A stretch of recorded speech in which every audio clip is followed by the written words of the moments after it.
नमस्कार। एक बार फिर दुनिया चौंक गई है और वजह है भारत और चीन की नई साझेदारी। टकराव से तकनीकी तालमेल तक चेन्नई मेट्रो और चीन की पैनासोनिक मैन्युफैक्चरिंग बीजिंग कंपनी ने मिलाया है हाथ। और इस बार फोकस है रेलवे प्लेटफॉर्म स्क्रीन डोर्स पर। चौंकिए मत, ये महज एक मेट्रो प्रोजेक्ट नहीं है, ये है एक बड़ा जियोपॉलिटिकल सिग्नल। दो एशियाई दिग्गज अब एक नए समीकरण की तरफ बढ़ रहे हैं और ये समीकरण अमेरिका, जापान और यूरोप की टेंशन बढ़ाने वाला है। पहले जानिए, ये प्लेटफॉर्म स्क्रीन डोर्स PSDs होते क्या हैं। ये होते हैं ऑटोमेटिक ट्रांसपेरेंट गेट्स जो मेट्रो प्लेटफॉर्म पर लगाए जाते हैं।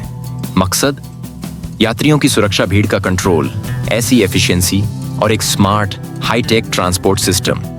दिल्ली, मुंबई और बेंगलुरु में पहले से मौजूद ये सिस्टम अब चेन्नई में अपग्रेड हो रहा है, वो भी चीन की मदद से। अब बात करें पैनासोनिक मैन्युफैक्चरिंग बीजिंग को लिमिटेड की।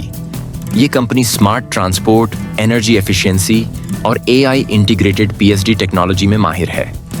इसकी टेक्नोलॉजी यूज हो चुकी है चीन, जापान, मलेशिया में और अब दोबारा भारत में एंट्री।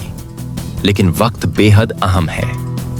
2020 का गलवान विवाद अब भी लोगों के जहन में है और उसी तनाव के बाद 2025 में दोनों देश साथ खड़े नजर आ रहे हैं तकनीकी मोर्चे पर।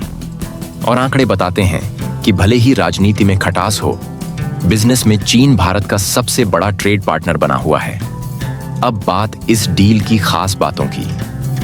पैनासोनिक सिर्फ टेक्नोलॉजी नहीं देगा, भारत में ही मैन्युफैक्चरिंग करेगा, यानी भारत में रोजगार, उत्पादन और सप्लाई चेन का विस्तार।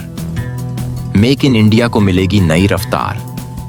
वो भी चीन जैसे कॉम्पिटिटर के साथ। इस डील के पीछे क्या संदेश है? जापान और साउथ कोरिया अलर्ट हो गए हैं, अमेरिका चिंतित है। कहीं भारत चीन के और करीब तो नहीं जा रहा? भारत अब सिर्फ टेक्नोलॉजी का ग्राहक नहीं, टेक्नोलॉजी का साझेदार बन चुका है। आम जनता को क्या फायदा?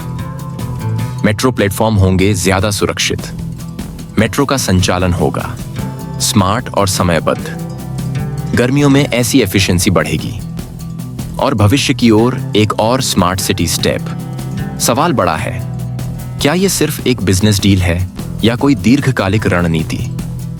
क्या 2020 की तल्खियों के बाद 2025 में भारत चीन फिर कंधे से कंधा मिलाकर चलने को तैयार हैं? क्या तकनीक कूटनीति पर भारी पड़ रही है? अपनी राय नीचे कमेंट करके बताइए। ये सौदा सिर्फ स्क्रू और स्क्रीन का है या दुनिया के समीकरण बदलने का संकेत? मैं हूं विनय और आप देख रहे हैं वो खबर जो सिर्फ पढ़ी नहीं, समझी जाती है। धन्यवाद।